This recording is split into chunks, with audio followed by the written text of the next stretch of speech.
best friends with Cooper, Seppa, Walt, and Dr. Wiley. Always smiley, but my thoughts is red just like my eyes be on. Yeah, that's right, we get it on. What's up, my wizards? Dev from SBMTG plays down there. We got decks and stuff. Late Christmas present for you right here. I'm going to do one of my favorite actual decks in the current standard. Been doing a lot of budget decks and like off-the-wall stuff. This is a real contender in the current standard right here. I think it's a really good deck, and it's just sort of B tier, but it's waiting on a couple of good cards and upcoming sets to make it better, and I think it can get there. This is Temur Black. Well, compared to other mid-range decks in the format, I think this one actually has a pretty good density of threats. There's a lot of things it can do. Insanely high resiliency because of some of the cards we're playing. I might as well go ahead and tell you about some of them right now. We're playing 4 copies of Den Protector, 2 copies of Tasigur, and then 2 copies of Baby Jace. Somebody called him in the comments the other day. Yeah, just 2 copies of Jace, so it's not going to like totally completely break the bank. It's not like you have to do 4. But these are all the most resilient cards in the format. The 4 copies of Den Pro and the Tasigur even will help you recycle threats. That's awesome. Not to mention spells and stuff, which you're not playing a ton of, which means Jace isn't as important. That's why he's only a 2 of, but still draws you cards in the early game, helps you delve. That's not bad. You can get any card that you discard, loot with him, back later on in the game with Den Protector or Tasigur. That's a cool interaction right there. And when he flips, he's defensive. That's cool. And you can recast things like Dispel or Fiery Impulse or Kolaghan's Command. The spells, we're not playing many spells, but the spells we are playing are awesome to recast. Just some of the most resilient cards in the entire format. These 3 cards right here. Makes us be, you know, just get stuff back, play it again. That's the whole philosophy. We go very, very long in this deck, although we do have some really good early plays, especially our third turn. Our third turn pops off, but I'll tell you about that a little bit later. We'll get into that in a second. But obviously our third turn is good just because of Den Protector and the 4 of Deathmist Raptor available to us too. Not only because of the Den Protector are we playing this, although he is a big reason to play it, but just another insanely just resilient thing. He's going to come back a lot. Very efficient for the mana cost. Is a great threat. Consistent, keeps coming back, and will often end the game. But we got a lot of ways of ending the game. We'll talk about that too. Before we start talking about how to end the game, though, I'm going to go ahead and tell you about 4 copies of Rattleclaw Mystic right here. Mystic is very, very important for us. We're not going to morph him too often. Sometimes we will. We're not going to morph him too often. Usually we'll play him as a second turn mana dork, you know, third turn. He opens up a wealth of options for us, including a huge Woodland Wanderer. We play a 6/6 Wanderer on the third turn if we get a Black Source and a Rattleclaw Mystic, you know, on the second turn. We can play a Tasigur if we get either a Fiery Impulse on the first turn, or if we get like a couple of fetch lands, you know, some mixture of those. Then we can play a third turn Tasigur with a Rattleclaw Mystic. That's cool too. He allows us to play creatures on curve and then protect them with Dispel. That's pretty cool. Fixes mana because we've not only got Woodland Wanderer in the deck, we've also got some Confluence cards in the sideboard. We'll get to that later. But yeah, just Rattleclaw Mystic, very, very important. And yeah, he's a little fragile, but the games you can get him to work. And if he does die, he usually absorbs a removal spell, which is just fine by us too.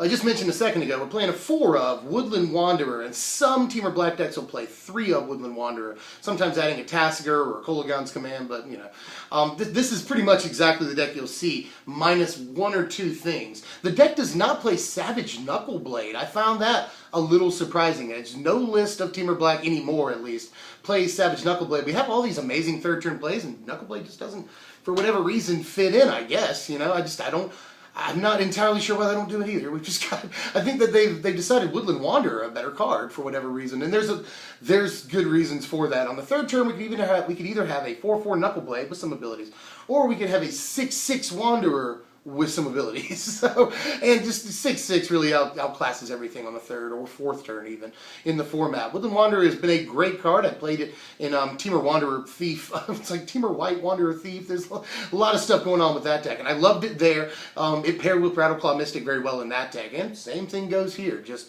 insanely efficient card, especially when you can play it on the third turn. It's just an amazing threat, and we've got a lot of different ways of recycling it, getting it back if they hit it with removal. So, just, yes, super solid. And to finish off the 22 creatures in the deck, 2 copies of Nissa, Vastwood, Seer.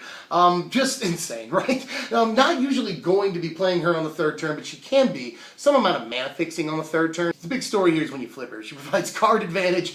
That's great in this deck. We've got a few different ways of generating card advantage with the deck. Tell you about this too, does not play Dig Through Time. Sometimes you'll see a 1 of Treasure Cruise and sideboards, but not even that often, you know. The deck doesn't play any just straight up card draw spells in the deck, but it does play a couple couple of Planeswalker that draws you cards, a couple of Planeswalkers that effectively draw you cards. Not to mention Jace and this right here. You know, Nissa can give you card advantage. She can supply a big, you know, resilient fatty later on in the game that's sort of removal proof. And her ultimate is great too. So everything about Nissa's awesome. Let's go ahead and play 2 copies of her. I definitely see why the deck plays her. 4 Planeswalkers in the deck, 2 copies of Kiora, and then 2 copies of Sarkhan Unbroken over here.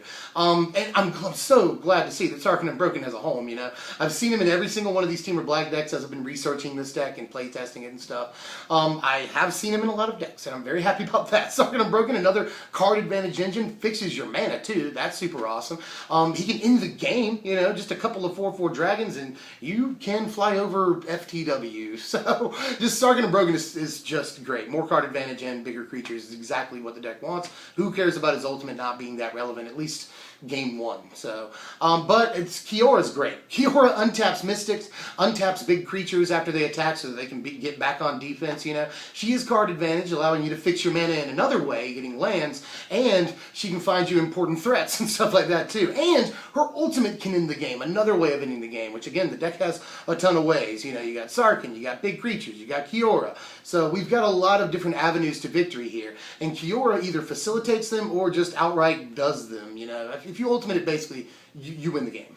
9 spells in the deck. I've already mentioned a couple of copies of Dispel, a very important but innocuous looking card. Dispel is great. I've already mentioned that we can play with a Rattleclaw Mystic, especially. We play creatures on curve and protect them with the Dispel, you know, if we have a Rattleclaw Mystic. We can play, you know, a 3-mana guy on the 3rd turn and then use the Mystic to protect it with the Dispel.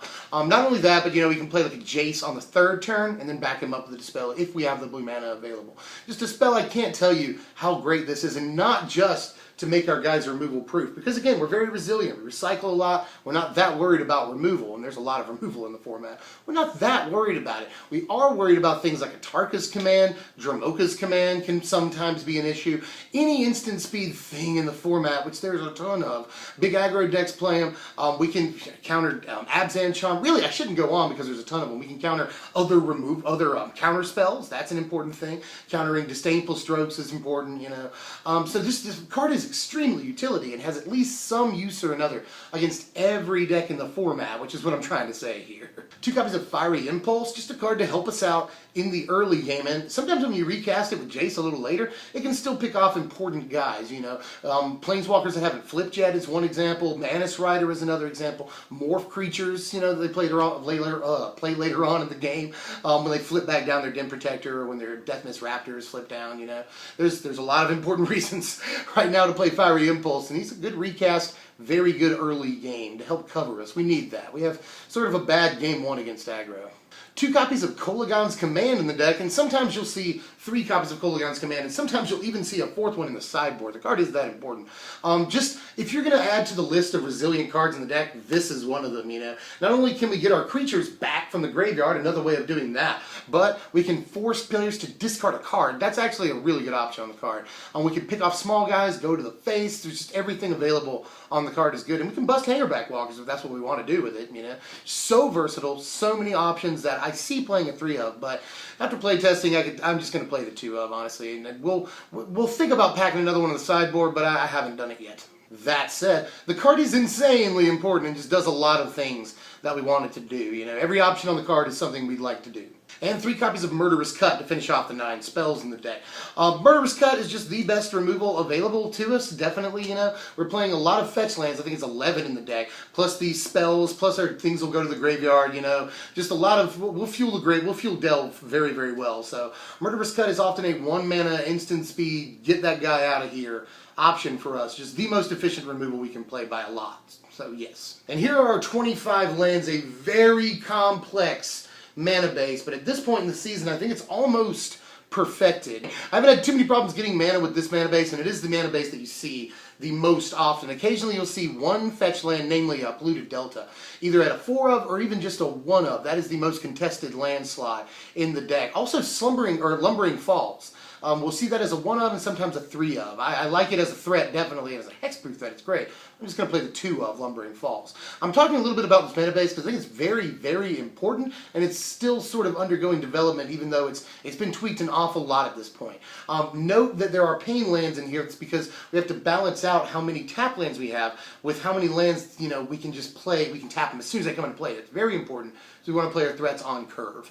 But overall, I think this is a fine mana base, and you won't usually have problems getting the colors you need. Here's an equally important sideboard in the deck. We're fine-tuning a lot, and we're doing a lot so that we can turn the corner against aggro decks, and namely Radiant Flames. Very important card. Not to mention the Roast, the Fiery Impulse, even the Rending Volleys can all go in against aggro-type decks. The Self-Inflicted Wound goes in against a lot, including mid-range decks. Jutai, Siege Rhino, there's a million things you take out with this. Virulent Plague against the oncoming plague of tokens decks. That really hurt us. You know, they go wide, and we want to go long, and we don't want to play against decks that go wide if we want to go long. That's an issue. So we're sort of low on removal.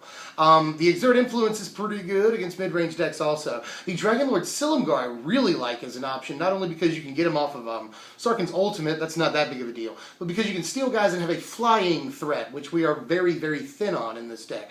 And finally, I want to touch on Transgress the Mind and the Infinite Obliteration. These are both against Green Red Eldrazi, which we have a pretty bad game against. Sometimes we can get enough damage in to win, but if they go big enough to get an Ulamog or an Ugin out, we're in an awful lot of trouble. So we have to have a good game against that deck. And sometimes you'll see an Ob Nixilis instead of the Infinite Obliteration in the board.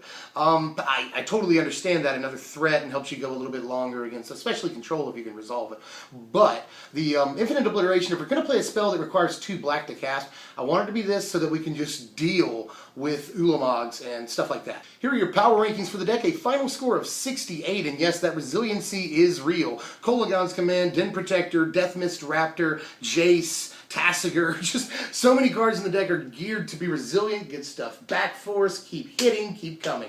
So if you want a deck like that, this is really good. Fantastic in the long game. Once we get into the mid-range turns, we really outclass a lot of turtley mid-range decks. If we can deal with their Siege Rhinos, if we can deal with their Soulfire Grandmaster piddling and stuff like that, then we can definitely take over the game with our just wide variety of threats. We have a pretty good game against most of the decks in the field, especially other mid-range decks, which are probably the most important decks in the format. That's all I got for now. What am I doing next time? Well, I'm thinking about doing mono blue aggro. I did do a mono blue tempo deck a couple of months ago, and I think that deck is actually really, really good. My buddies won an FNM with that, so I think that deck is more than fine. But I will try mono blue aggro. I know people like Short Crash or Elemental and stuff, so I'll give it a shot. I'll be there for you. And any other suggestions that you have, more than willing to take. We're really rounding into spoiler season, so watch out for that. We're going to be up around the clock doing videos on new spoilers. So sub if you're new, or if you'd like to see all that content. If you just haven't yet, you learned the channel. Like, hit the thumbs up. That's really awesome. I know we're in this part of the video where everybody clicks away.